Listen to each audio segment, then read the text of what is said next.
ITI electrical adventure में आपका स्वागत है दोस्तों। ये बुकलेट सीरीज सी है जो सेट 4 है।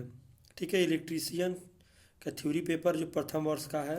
ये जो 2 वर्षीय ट्रेड है, जैसे आपके इलेक्ट्रीशियन का जो 2 वर्ष का ट्रेड है, जो प्रथम वर्ष की जो परीक्षा होती है उसी का ये पेपर है। ठीक है, तो ध्यान से देख लीजिए। 2 घंटे का समय है और सभी प्रश्न करना अनिवार्य है। ठीक है, पूरे 100 अंक दिए गए हैं और टोटल आपके 50 क्वेश्चन हैं, आप देख सकते हैं। ठीक है, आगे का हम ये आप देख सकते हैं, कोई दिक्कत नहीं है। और आगे हम क्वेश्चन के को एक्सप्लेन और करते जा रहे हैं। जो भी आप दिक्कत हुई कमेंट बॉक्स में जरूर हमसे पूछ सकते हैं, कोई दिक्कत नहीं है। तो प्रश्न नंबर पहला दिया है कि फार्म फैक्टर किसका अनुपात है, यानी जो फार्म फैक्टर है वो किसका अनुपात है। तो देखा जाए जो फार्म फैक्टर होता है आपके ऑप्शन नंबर यहाँ पे जो सी है यही सही है, क्योंकि फार्म फैक्टर आपका RMS बटे और एवरेज मान होता है, ए भी होता है, एवरेज मान होता है। ठीक है, यानी जो आपका रूट मीन स्क्वायर है बटे जब एवरेज मान निकालते हैं तब जाके आपका फॉर्म फैक्टर निकलता है। ठीक है, फिर इसी क्रम में हम आगे बढ़ेंगे, देखेंगे दूसरा नंबर क्वेश्चन है डेल्टा कनेक्टेड लोड में लाइन वोल्टेज और फेज वोल्टेज के बीच क्या संबंध है। ठीक है, डेल्टा कनेक्टेड लोड में और लाइन वोल्टेज के फेज वोल्टेज के बीच क्या संबंध है। तो ऑप्शन नंबर बी है, जिसमें ऑप्शन नंबर ए दिया है कि लाइन वोल्टेज ज़्यादा होता है फेज वोल्टेज से, फिर लाइन वोल्टेज कम होता है फेज वोल्टेज से, यानी फेज वोल्टेज अधिक है फिर लाइन वोल्टेज होता है फेज वोल्टेज, या लाइन वोल्टेज होता है फेज वोल्टेज। आप ध्यान रखिएगा, लाइन वोल्टेज जो फेज वोल्टेज होता है हमेशा डेल्टा में जो आपका लाइन वोल्टेज होता है वो फेज वोल्टेज से हमेशा, फेज वोल्टेज यानी दोनों बराबर होते हैं। ठीक है, डेल्टा में। लेकिन वही जब स्टार की बात करते हैं तो अलग होता है। स्टार में करंट जो होता है, लाइन करंट और फेज करंट क्या होता है, समान होता है, लेकिन डेल्टा में लाइन वोल्टेज और फेज वोल्टेज बराबर होता है। ठीक, आगे क्वेश्चन है 1 फैरेड बराबर कितना होता है। तो अगर 1 फैरेड की बात कर रहा है, जो 1 फैरेड होता है वो 96,500 गुलाम के बराबर होता है। याद रखिएगा, 96,500 कूलम के बराबर होता है। ठीक है, चौथा नंबर है फ्यूज तार में क्या अधिक अधिक होना चाहिए। बहुत अच्छी सी क्वेश्चन, किसी न किसी आपके या तो ये टेक्निकल एग्जाम है या आपके ये जो हो रहे हैं जो ट्रेड संबंधी जो आपके ITI की एग्जाम उसमें भी पूछा है, या ट्रेड टेक्निकल में भी पूछता रहता है, जहाँ आपका ट्रेड संबंधी जहाँ ट्रेड संबंधी आपके एग्जाम हो रहे हैं। तो इन्हें फ्यूज तार में अधिकतम होना चाहिए। तो अगर फ्यूज तार में क्या होना चाहिए, उच्च विशिष्ट प्रतिरोध और उच्च गलनांक, उच्च विशिष्ट प्रतिरोध और निम्न गलनांक, निम्न विशिष्ट प्रतिरोध और निम्न गलनांक, या निम्न विशिष्ट प्रतिरोध और उच्च गलनांक। देखिए ऑप्शन नंबर जो अब इसका दिया गया है बी यहाँ पर सही होगा कि उच्च विशिष्ट प्रतिरोध और निम्न गलनांक। निम्न गलनांक का होना चाहिए और उच्च विशिष्ट प्रतिरोध का होना चाहिए और निम्न गलनांक का होना चाहिए। ध्यान रखिएगा, ऑप्शन नंबर आपका बी करेक्ट है। लेकिन आप सोचेंगे कि नहीं ऐसा नहीं होगा, आप लोग इसको मान के आएंगे कि निम्न प्रतिरोध निम्न गलनांक। नहीं, ये गलत हो जाएगा आपका। ऑप्शन नंबर बी सही है, उच्च प्रतिरोध निम्न गलनांक। ठीक है, आगे देखते हैं। 5वां नंबर है जब एक क्लीट किए गए कंडक्टर एक दूसरे से गुजरते हैं, उन्हें अलग करना चाहिए जो कठोरता से एक दूसरे को बनाए रखे। ठीक है, तो यहाँ पे इन्होंने रखा है कि यानी कि जब क्लीट वायरिंग हम करते हैं, तो जब क्रॉस करती है या ऐसे करके गुजरती है, तो उस समय हम किसके द्वारा हम कठोरता से 2 वायरों को क्या करते हैं, दूर रख सकते हैं। पहले लकड़ी का तख्ता लगा के, पृथक ब्रिंजिंग पीस लगा के, क्लैंप लगा के, या ये सभी। आपको लगेगा कि ऑप्शन नंबर डी सही है, नहीं, क्योंकि सभी तो अलग कर ही रहेंगे, लेकिन इसका सही आंसर होगा पृथक ब्रिंजिंग करके, मतलब अलग से पीस लगा के हम इसे क्या कर सकते हैं, बदल सकते हैं। ठीक, फिर आगे चलते हैं। 6वां नंबर क्वेश्चन जो दिया है, 6वां नंबर आपका क्वेश्चन दिया है कि एक पेंडेड के सिरे से तनाव मुक्त करने के लिए लैंप होल्डर और सीरिंग रोज का उपयोग किया जाता है। यानी जो आपको याद होगा कि जो आपका जैसे पेंडेड लैंप है, यानी जो लटकने वाला होल्डर होता है, जो आप कहीं भी लगा के बल्ब लगा के, होल्डर लगा के बल्ब लगा के आप रोशनी उत्पन्न करते हैं, उसमें देखिए दो चीज होता है। एक होता है अंडर नाट। अंडर नाट यानी अंडर एक गांठ मार के हम उसे क्या कर सकते हैं, तार लगा के उसके होल्डर के ऊपर की जो कैप होती है उसमें गांठ लगा के उसे हम रोक सकते हैं। एक आता है कार्ड ग्रिप, ये भी लगा के हम यूज कर सकते हैं। ऑप्शन नंबर ए और बी दोनों सही होगा, ठीक है। दोनों में कंफ्यूज मत होइए। कार्ड ग्रिप जो होते हैं ये स्क्रू से भी टाइट होते हैं, ऐसे करके होते हैं, दो दो होते हैं, इसके ऊपर दो होते हैं, इसके ऊपर दो लगा दिया जाता है, ठीक है। तो कार्ड ग्रिप होते हैं। तो ऑप्शन नंबर सी आपका सही होगा, ए बी दोनों। फिर लिखा वायरिंग की को टिक वुड पर टीआरएस केबल ड्रा करने के लिए क्या किया जाता है। यानी जो टिक वुड का यूज किया जाता है टीआरएस, यानी इसे लगाने के लिए हमें क्या करना चाहिए, क्लिटिंग करना चाहिए, बैटन करना चाहिए, पीवीसी करना चाहिए, या ये सभी करना चाहिए, ऐसा कुछ दे रखा है। तो देखिए इसमें उसका संकोच मत करिए। आपका इसका जो आप होगा वायरिंग करने के लिए टिक वुड टीआरसी, यानी जो टिक वुड होता है, यानी जैसे एक एक बैंड एक एक पहले हम क्या करेंगे, पीवीसी केपिंग लगा देते हैं, केसिंग केपिंग जिसे कह सकते हैं हम। तो पीवीसी के यहाँ पहले लकड़ी का होता था, पहले नीचे फिट किया जाता था दीवार में, उसके ऊपर से एक केपिंग लगा दी जाती है। तो इसका जो ऑप्शन होगा बैटन होगा, यानी आपका बैटन होगा। मतलब वायरिंग को टिक वुड पर टीआरएस केबल ड्रा करने के लिए बैटन का यूज किया जाता है, ठीक है। बैटन वायरिंग जिसे हम लोग कह सकते हैं। फिर इन्होंने पूछ रखा है 8वां नंबर, एक अर्थ वायर या ग्राउंड वायर किसका बना होता है। जो अर्थ वायर होता है या ग्राउंड वायर के बारे में बात करें तो कॉपर का या एल्युमिनियम का या आयरन का। देखिए सबसे ज़्यादा अगर मोस्टली यूज होता है तो गैल्वेनाइज्ड स्टील होता है, ठीक है। स्टील की स्ट्रिप पत्ती लगी होती है, ठीक। तो आपका ऑप्शन हो सकता है क्या, ऑप्शन नंबर डी आपका करेक्ट हो सकता है, क्योंकि गैल्वेनाइज्ड स्टील का ही हम यूज करते हैं किसके लिए, अर्थिंग के लिए। ठोस कोण का मात्रक क्या है, ठोस कोण यानी ठोस कोण का जो मात्रक ठोस कोण होता है, रेडियन होता है कैंडिला, तो स्टेरेडियन। इसका ऑप्शन नंबर आपका सी क्या होगा, स्टेरेडियन होता है, ठीक है। ठोस कोण का मान। आगे है,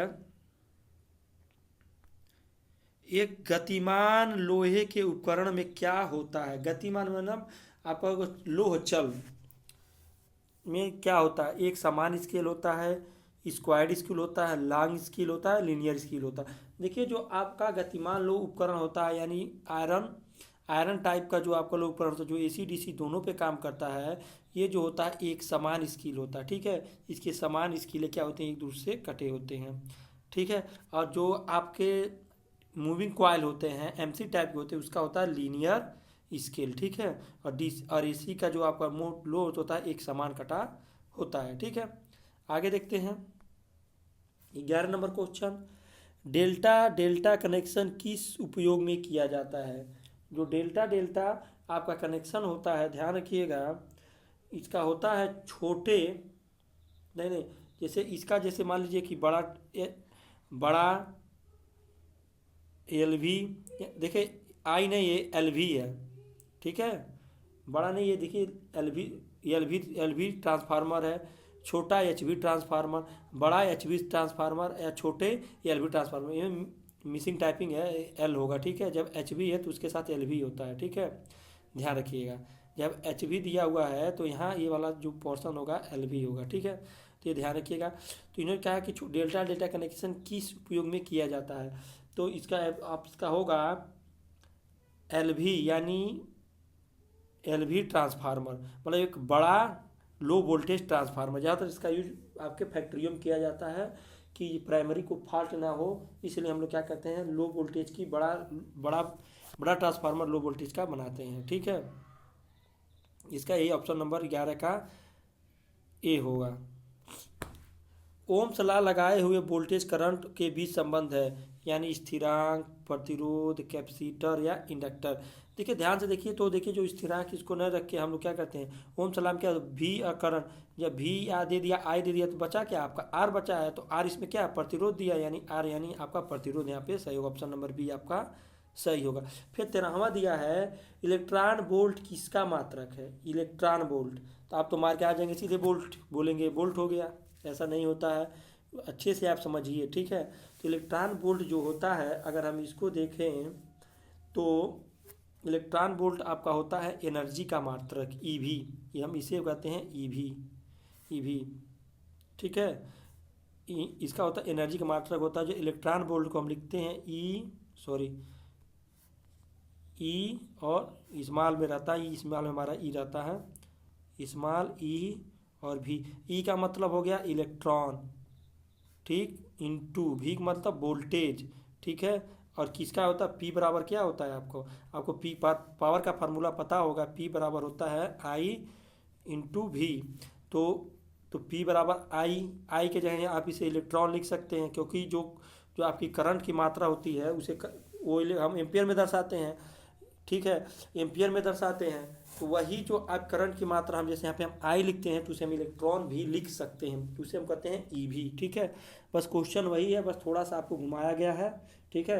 क्योंकि जो आपका एम्पियर होता है वो करंट की जो जो इलेक्ट्रॉन जो जो बातें किसी कंडक्टर के द्वारा उसी को ये दर्शाता है, ठीक है। तो हम इसको हम ईवी लिख सकते हैं। तो ऑप्शन नंबर आपका क्या 13 का बी सही है, ठीक है। बहुत अच्छा क्वेश्चन दिया है। 14 नंबर क्वेश्चन दिया है, एक विद्युत ऊर्जा को मापने की यूनिट होती है, विद्युत ऊर्जा मापने की यूनिट होती है KVA, kilo volt ampere, kilowatt या किलोवाट हावर्स या रिएक्टिव पावर। तो ऑप्शन नंबर इसका सी सही है, किलो वोल्ट हावर्स, ठीक है। आगे है, इनमें से किस पदार्थ की प्रतिरोधकता सबसे कम है। तो देखिए प्रतिरोधकता जो रेजिस्टिविटी की बात करें, देखिए यहाँ पे दिया है कॉपर, गोल्ड, एल्युमिनियम या सिल्वर। तो ऑप्शन नंबर आपका डी सही होगा, सिल्वर। सिल्वर की जो होती है प्रतिरोधकता सबसे कम होती है। उसके बाद आपका आ जाएगा कॉपर, उसके बाद आपका शायद गोल्ड होगा या एल्युमिनियम होगा, ठीक है। जो सबसे कम प्रतिरोधकता किसका होता है आपका, इसी का होता है, सिल्वर का। आगे बढ़ते हैं, 16 नंबर क्वेश्चन है। 16 नंबर क्वेश्चन आपका दिया है, विशिष्ट प्रतिरोध की यूनिट क्या है। विशिष्ट प्रतिरोध यानी जब हम देखते हैं पी एल बाई ए होता है, इसी तरह आपका प्रतिरोध का फार्मूला होता है, पी के रो होता है, ठीक है, पी नहीं से रो कहते हैं, ठीक। विशिष्ट प्रतिरोध का मात्रक क्या होता है, ओम मीटर होता है या ओम मीटर स्क्वायर होता है, ओम प्रति मीटर होता है, ओम एम स्क्वायर होता है, मीटर स्क्वायर होता है। तो आप देखिए विशिष्ट प्रतिरोध का सीधी सुन लीजिए कि ओम मीटर होता है, ठीक है। इसके बीच में डैश नहीं दिया गया है या पता नहीं चल रहा है, ओम मीटर होता है, यानी ओम और मीटर, ठीक है। आपका विशिष्ट प्रतिरोध का मात्रा को 16वां का आपका ये सही है, ठीक। फिर आगे बढ़ते 17 नंबर दिया है कि आर ओम वैल्यू वाला एक रजिस्टर प्रत्येक डेल्टा में जुड़े हैं। डेल्टा तो आप कह सकते हैं इसे जुड़े हो, तो समतुल्य स्टार के पास प्रत्येक रेजिस्टेंस का वैल्यू क्या। जब ये स्टार में जुड़ते हैं तो इनका रेजिस्टेंस क्या होगा, यही इन्होंने पूछ रखा था। इसका रेजिस्टेंस आपका आएगा R/3, क्योंकि जो आपकी इसका रेजिस्टेंस हो जाएगा R/3 ओम। क्योंकि जब आप कोई भी डेल्टा जो होता है, डेल्टा से जब हम स्टार में आते हैं तो 3 गुना कम हो जाता है, ठीक है। अगर स्टार में जाते हैं 3 गुना पावर हमारी कम हो जाती है, डेल्टा में अधिक हो जाती है, ठीक है। तो यहाँ पे R/3 ओम हो जाएगा। 18वां क्वेश्चन इन्होंने दिया है कि सोल्यूलाइड विधि मात्रा का एक पिक फैक्टर है। जो आपकी पिक फैक्टर की बात करें तो पिक फैक्टर आपका होता है 1.414 आपका पिक फैक्टर होता है, यानी √2 का मान यही होता है। पिक फैक्टर को देखिए कहीं पे 1.414 लिखता है, कहीं √2 लिख देता है, ठीक है। तो इसमें कंफ्यूज मत होइएगा, √2 होता है। इसका ऑप्शन नंबर ये होगा बी। फिर है 19 नंबर, एक 30 वोल्ट डीसी को लगाया जाता है तो कॉइल द्वारा प्रयोग में लाई गई ऊर्जा 300 वाट है, और जब 330 वोल्ट की एक लगाया गया तो ऊर्जा 108 वाट है। इस स्थिति में कॉइल का रिएक्टेंस क्या होगा। कॉइल का रिएक्टेंस इन्होंने पूछ रखा, तो कॉइल का रिएक्टेंस आपका हो जाएगा 4 ओम, ठीक है। जो आप निकालेंगे तो 4 ओम होगा। 20 नंबर क्वेश्चन दिया है कि 2 में से 1 वाट मीटर को संतुलित यानी बैलेंसिंग 3 फेज वाले लोड में ऊर्जा मापने के लिए जोड़ा गया है। इस स्थिति में परिणाम शून्य दर्शाएगा जब लोड पावर फैक्टर होगा।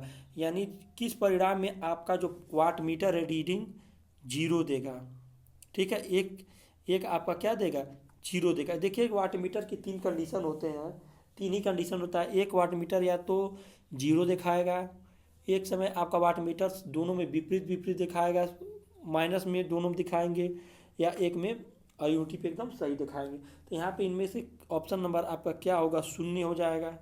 फिर क्वेश्चन सुन लीजिए, दो में से एक वाट मीटर को संतुलित थ्री फेज वाले लोड में ऊर्जा को मापने के लिए जोड़ा गया है। इस स्थिति में परिणाम शून्य दर्शाएगा जब लोड, मतलब किस स्थिति में जब पावर फैक्टर कितना होगा तो वह वाट मीटर जीरो पावर खपत दिखाएगा। तो ऑप्शन नंबर आपका ए सही है, यानी शून्य, एक या 0.5 इनमें से कोई नहीं। तो ऑप्शन नंबर आपका सी है सही, 0.5 पावर फैक्टर लैगिंग पे आपका वाट मीटर जीरो इंडिकेट करेगा, यानी जीरो इंडिकेट करेगा। आपका पावर फैक्टर लैगिंग 5 होगा। यूनिटी पे दोनों पे समान रहता है, और जब हमारा पावर फैक्टर जीरो होता है तो उस समय दोनों में विपरीत ऊर्जा, यानी दोनों विपरीत टार्क बराबर में दिखाते हैं। ठीक है, 21 नंबर क्वेश्चन दिया है, 3 डेल्टा कनेक्टेड इम्पीडेंस जेड बराबर 30 + 40 जूल ओम प्रति फेज है, तो 398.36 वोल्ट थ्री फेज सप्लाई के समांतर जोड़ा जाता है, ऊर्जा क्या होगा। इसको आप अगर कैलकुलेशन करेंगे तो कैलकुलेशन करके देख लीजिएगा, आएगा आपका 5712.86 वाट आपका इसका आंसर आएगा, आप चेक कर लीजिएगा। ठीक है, फिर 22वां नंबर क्वेश्चन दिया है, वह मात्रा जिस से दो जुड़ी हुई राड को एक साथ निकाला जाता है तो क्या कहलाता है। इसे देखिए, जो मात्रा है तो इसे ड्रा कहा जाता है। ठीक है, इसे ड्रा कहा जाता है। वह मात्रा जिससे दो जुड़ी हुई राड को एक साथ निकाला जाता है तो क्या कहलाता है, ड्रा कहलाता है। जैसे हम लोग विड्रा करते हैं मोबाइल, मतलब बैलेंस को ATM से, ये ड्रा कहलाता है। ठीक है, वहाँ विड्रा होता है, यहाँ सिर्फ ड्रा होता है, बस इससे याद रखिएगा जब दो मात्रा निकाली जाती है। 23 नंबर क्वेश्चन है, केबल में इनमें से किस इंसुलेशन का प्रयोग में लाया जाता है। केबल में देखिए वायरस लगा हो गया, कैम्ब्रिड या रबड़ या पेपर। देखिए जो भी केबल होते हैं वो डायरेक्टली पेपर नहीं लगाते हैं, हमारा पेपर है, आप आंसर सही होगा। वो मतलब कि सिंथेटिक यानी बनाया गया अच्छा सा पेपर होता है, इसमें इंसुलेटर लगा के उसकी मिलाकर उसको हम उसके स्ट्रेंथ को क्या करते हैं, बढ़ाते हैं। ठीक है, तो ये होगा आपका पेपर, मतलब केबल में इनमें इंसुलेशन का प्रयोग किया जाता है, तो ज़्यादातर पेपर का हम यहाँ पे मार सकते हैं। ठीक है, 24 नंबर यहाँ पे दिया क्वेश्चन, प्रेशर केबल किस मान के ऊपर उपयोग नहीं है। जो पावर केबल होता है, जो प्रेशर केबल होता है, वो किस मान के ऊपर प्रयोग नहीं किया जाता, 66 kVA के ऊपर उसे यूज नहीं किया जाता है। ठीक है, पर 66 kVA तक यूज किया जाता है आपके केबलों को। आगे है, एक केबल के खराब होने के वोल्टेज किस पर निर्भर करता है, यानी कोई केबल कैसे कब खराब होगी और कैसे खराब होगी इसके बारे में उन्होंने पूछा है।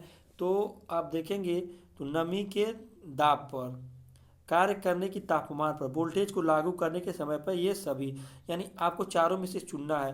देखिए इसका ऑप्शन नंबर आपका डी होगा, ये सही, क्योंकि जब नमी का दबाव ज़्यादा होगा तो केबल का इंसुलेशन जल्दी खराब होगा। कार्य करने के तापमान, यानी आपके केबल के जहाँ एरिया में लगा वहाँ पे बहुत ज़्यादा तापमान, तभी आपका इंसुलेटर जल्दी खराब होगा। वोल्टेज लागू समय, यानी अब हाई वोल्टेज बहुत देरी तक देते हैं तो वोल्टेज आपका हमेशा इंसुलेशन हमेशा वोल्टेज पे डिपेंडेंट होगा। तो ज़्यादा देरी तक अगर वोल्टेज हमेशा ऑन रहेगी तो आपका केबल का इंसुलेशन बहुत जल्दी खराब होता है। ठीक है, तो आज के लिए इतना ही, फिर मिलते हैं नेक्स्ट वीडियो में। आगे का और भी हमको बुकलेट मिलेगा तो हम आपको ज़रूर उसको एक्सप्लेन करेंगे और अच्छे से बताएंगे। ठीक है, अगर अच्छा लगे वीडियो जरूर शेयर करें। ठीक है, आज के इतना ही, फिर मिलते हैं नेक्स्ट वीडियो में। Bye bye.